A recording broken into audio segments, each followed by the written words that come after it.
All right, well, it is time for chapter 3. I hope you got your coffee. I got mine. We are going to dive into day 3 of our 21 days of goals. And we're going right into a powerful topic, which is the superconscious mind.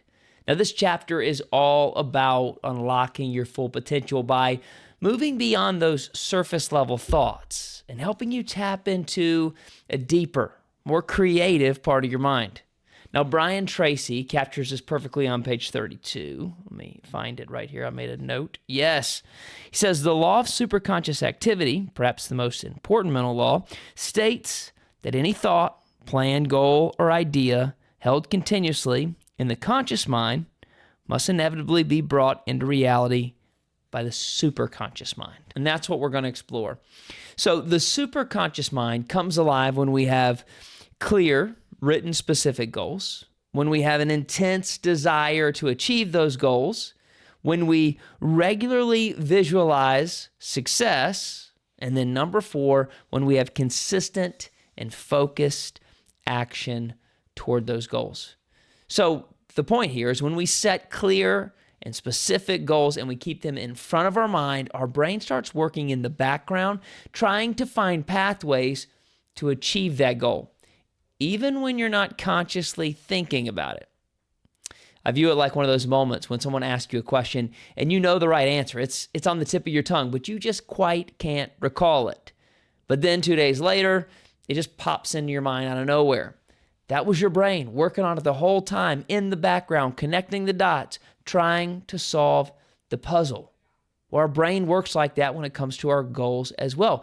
That's how the superconscious mind works. And once your goals are locked in and your mind is clear on what you're trying to achieve, it really becomes like a radar. It starts scanning for opportunities, for connections, for solutions. You're aware to what's going on around you, even when you're not actively thinking about it. So the clearer your goal, the sharper your mind's radar becomes. That's what I want you to take away. How clear is your goal? Because the clearer it is, the sharper your mind becomes. I want you to imagine it like this. Imagine your brain is a search engine. You know, when you type a question into Google, it doesn't instantly know the answer. No, it searches and compares and filters, and it analyzes millions of results until it finds the best match for you. Well, I think that's what your superconscious mind is like. It works in the same way. When you give it a clear, specific goal, it starts running that internal search engine to find the answer that you need. But here's the thing. If you keep changing the search term, or worse, you don't type anything in, well, it doesn't know what to look for. Your superconscious mind needs a clear goal to start working. Now, one of the key takeaways from this chapter is your superconscious mind operates best when you're in a state of calm, confidence, and relaxed expectations. Calm, confidence, and relaxed expectations.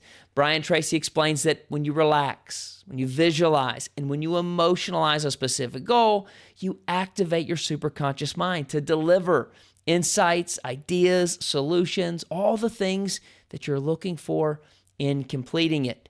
But here's the challenge. We live in a world of noise, constant notifications, endless to-do lists, mental clutter that just piles up in our daily life, and we rarely slow down long enough to let our mind wander and connect ideas.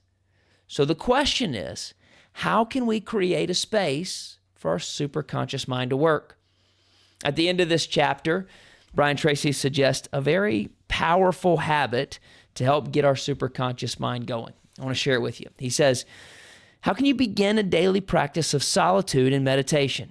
During this time, you just let your mind relax and float from subject to subject until the exact right answer or right question pops into your mind. Now, for me, what this looks like nowadays is I have 15 minutes in the morning. I put on some music, I sit down quietly, and I just let my mind drift from thing to thing. That's part of an overall routine that I do, a more robust routine in the morning. But 15 minutes is just listening to the music and letting my mind drift, because my mind will float to the previous day. It'll reflect on my goals. It'll allow my thoughts to flow freely, and then all of a sudden, boom, that inspirational hit. Some of my best ideas have come from one of those moments of just intentional stillness. So here's an action step for you. I want you to think, how can you create a daily practice of solitude that allows your superconscious mind to work?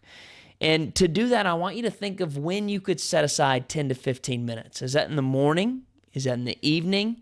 And then what kind of environment do you need to create to give you that sense of calm and focus? And I know it might feel strange at first, but I promise it is so worth it to give your mind room to just open up. Now, as we close day 3, I hope you're already thinking about the space that you're going to create to set these clear goals. That's going to allow your superconscious mind to work and really to tap into one of the most valuable resources that you have.